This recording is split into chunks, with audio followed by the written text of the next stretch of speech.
nama Bapa dan Putra dan Roh Kudus. Amin. Rahmat dan damai sejahtera dari Allah Bapa dan dari Tuhan kita Yesus Kristus bersamamu. Dan bersamamu.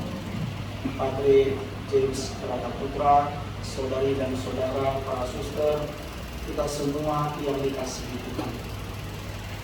Sangat indah di ujung dari perjalanan Anda di bumi Sumatera ini ditutup dengan misa Rabu Abu ini. Berarti kita memulai metanoia, pertobatan yang sejati. Bapak Liepo Roy, Andreas Tohamu, dan Ibu tercinta Ibu Chung semua. Juga mohon agar segera diberikan keturunan yang sehat dan baik-baik. Bagi kesembuhan Ibon dan Mani, mohon kesembuhan untuk Grace Veronica, keberhasilan mata operasi mata seorang sahabat. Untuk kedamaian dan pengampunan arwah Bapak Joseph Herman Wimanto, Winarni Ditapti Supatra, Usmanto Supatra, dan ucapan syukur, rahmat dan berkat kepada keluarga. Juga kita berdoa bagi Jenny, semoga Tuhan memberikan rahmat kesabaran dalam menjalankan terapinya dan agar tulang-tulang belakangnya diberikan kesembuhan. Saudari dan saudara, mari kita hening sejenak. Kita renungkan segala kedosaan kita. Bacaan dari Nubuat Yoel. Sekarang inilah firman Tuhan. Berbaliklah kepadaku dengan segenap hatimu, dengan berpuasa, dengan menangis dan mengadu. Goyahkanlah hatimu dan jangan pakaianmu. Berbaliklah kepada Tuhan Allah, sebab Ia mengasihi dan penyayang.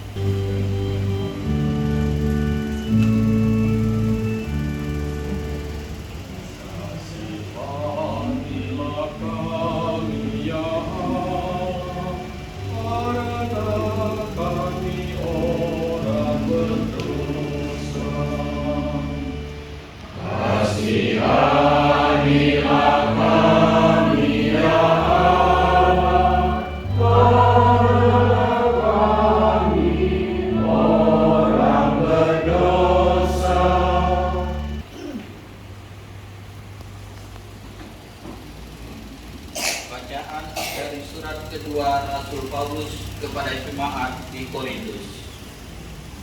Saudara-saudara, kami ini adalah utusan-utusan Kristus. Seakan-akan Allah menasihati kami, kamu dengan perantaraan kami.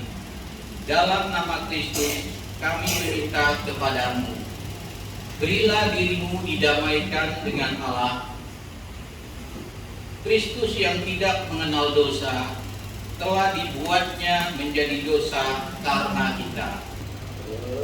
Terpujilah Kristus Tuhan, Raja mulia dan kekal.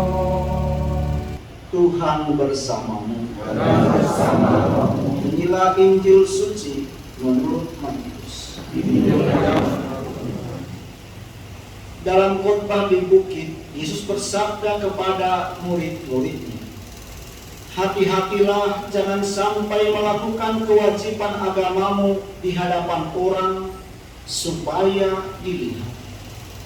Karena jika demikian, kamu tidak beroleh upah dari Bapamu yang di surga. Jadi apabila engkau memberi sedekah, janganlah engkau mencanangkan hal itu seperti yang dilakukan orang munafik di rumah-rumah ibadat dan di lorong-lorong supaya dipuji orang. Mereka sudah mendapat upahnya. Tetapi jika engkau berdoa, masuklah ke dalam kamarmu, tutuplah pintu, dan berdoalah kepada Bapamu yang ada di tempat tersembunyi. Maka Bapamu yang melihat yang tersembunyi akan membalasnya kepadamu. Mereka mengubah air mukanya supaya orang melihat bahwa mereka sedang berpuasa. Aku berkata kepadamu, mereka sudah mendapat upahnya. Tetapi apabila engkau berpuasa, minyakilah kepalamu dan cucilah mukamu, supaya jangan dilihat orang bahwa engkau sedang berpuasa, melainkan hanya oleh Bapamu yang ada di tempat tersembunyi. Maka Bapamu yang melihat yang tersembunyi akan membalasnya kepadamu. Masa prapaskah selama 40 hari. Angka 40 sebuah simbol yang sangat istimewa. 40 itu artinya waktu yang cukup lama, waktu yang tepat untuk sebuah perubahan.